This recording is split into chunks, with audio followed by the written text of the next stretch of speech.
São muitas as cerimónias em que o Presidente da República deve participar e participa com honra. Várias delas também com prazer. Esta é exatamente uma daquelas cerimónias em que se juntam a honra e o prazer, e o elevado prazer pela convergência de vários fatores muito simbólicos neste dia e nesta sociedade. Mas primeiro queria cumprimentar, na pessoa do Sr. Presidente do Conselho de Administração da Fundação Carlos Gulbenkian, uma instituição a que Portugal tanto deve. Só esta semana aqui virei 2 vezes, em circunstâncias muito variadas, o que mostra que a Fundação é uma casa matriz das mais diversas realidades da comunidade que somos. Cultura, sem dúvida, educação, ciência, inovação, mas todos os outros setores da vida portuguesa por aqui passam. E aqui se fundam, de alguma maneira, ou refundam. E Vossa Excelência tem sabido imprimir, sempre bem acompanhado e apoiado, uma importância e uma dimensão nacional acrescida ao papel da Fundação. Muito obrigado por isso. Depois, saudaria no Sr. Comissário do Plano Nacional de Leitura a preocupação de dar sequência a uma obra em boa hora lançada, com um claro desígnio nacional, que começa por ser o apelo à leitura, ao papel do livro, hoje digitalizado, mas que cobre toda a educação no nosso país. Bem-aja por isso. Finalmente, deixem-me contar-vos o meu testemunho da aventura que foi, desde 2008, a protagonizada pelo comandante António Costa Pereira e que ele aqui sumariou. Naquela ocasião, eu fui dos primeiros destinatários da sua mensagem, que era uma mensagem insólita no momento em que surgia, porque se propunha fazer o que ninguém tinha feito no nosso país. E as primeiras portas a que bateu foram portas que se fecharam.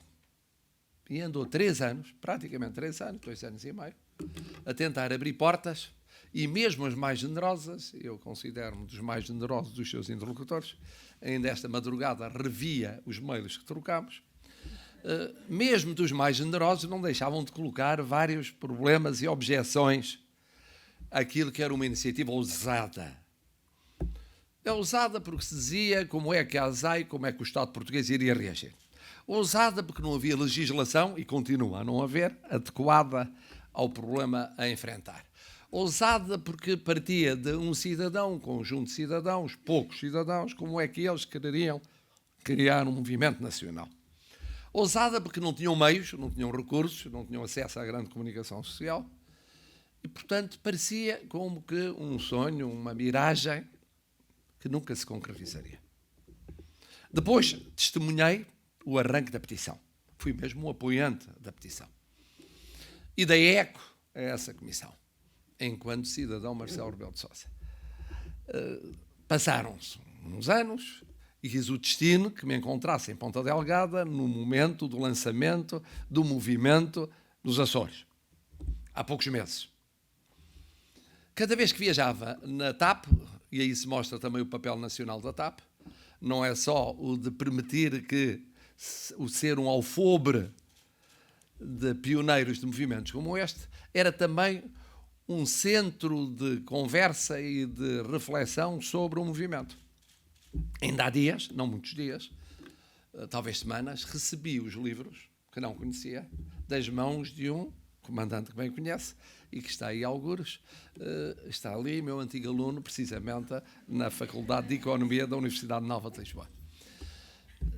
E a TAP passou a ser um centro de apoio e de promoção do movimento.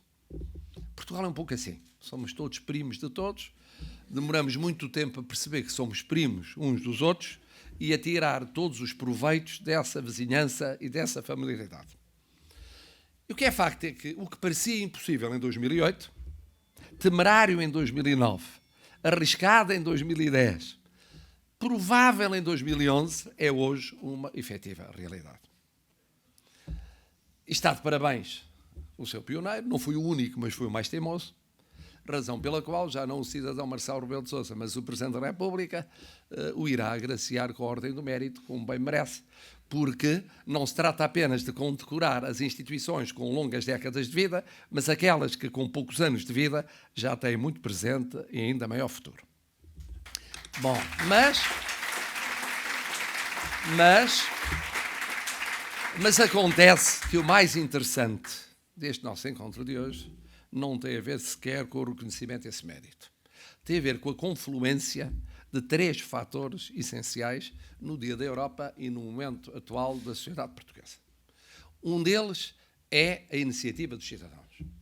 É possível fazer nascer movimentos destes com a dimensão de milhões de refeições, de milhões de euros, com todas as consequências que a minha antiga aluna e já portadora de uma segunda geração, a primeira geração lutou contra o desperdício, a segunda já fala da sustentabilidade ambiental de todo o projeto no futuro. Bom, mas é natural, é assim mesmo, é a altura, Sr. Comandante, de se afastar, de facto, porque há um momento em que nós temos de ter a noção de que passar o testemunho para as gerações mais novas é uma inevitabilidade. Mas primeiro fator essencial, a iniciativa dos cidadãos. É possível, por iniciativa dos cidadãos, criar este movimento nacional.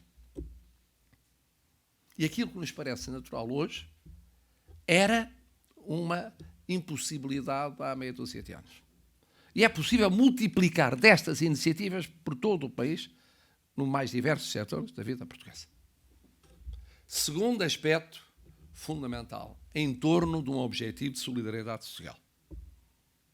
E esta é uma preocupação que não é só do Presidente da República, nem é só do Governo, nem é só do Parlamento, nem é só do Estado, é do setor social, é do setor privado, é de todos os portugueses.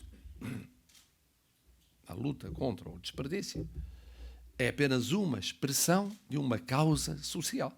Disse muito bem o Sr. Presidente do Conselho de Administração da Fundação Carlos Gulbenkian nas suas últimas palavras. Há aqui problemas de justiça social. Há problemas de equidade social. E a terceira dimensão é a educação. A educação. É tão importante a formação dos cidadãos para essas causas. E a formação das crianças e dos jovens. E a leitura é um instrumento dessa formação, dessa educação. Como recordou o Sr. Comissário, hoje é o Dia da Europa. E estes são 3 grandes desafios que se colocam à Europa hoje. Primeiro, o desafio redescobrir os cidadãos. Redescobrir os europeus e as suas iniciativas. A não redescobrir os cidadãos, surgem movimentos xenófobos, populistas, eurocéticos, de distanciamento em relação às instituições europeias. Um pouco por toda a parte. Redescobrir a dimensão da cidadania na Europa. Segundo, preocupação social. Tantas vezes a Europa tem sido, sobretudo, finanças, economia, tecnocracia e não preocupação social. Terceira, a educação, a pedagogia europeia. O que tem faltado. Num projeto que nasceu vanguardista e muitas vezes tem sido vanguardista, é fundamental a pedagogia, fundamental a educação. Mas se assim é na Europa, assim é na sociedade portuguesa. Na sociedade portuguesa, eu tenho dito desde o dia da minha tomada de posse, estas 3 dimensões são fundamentais e estão interligadas.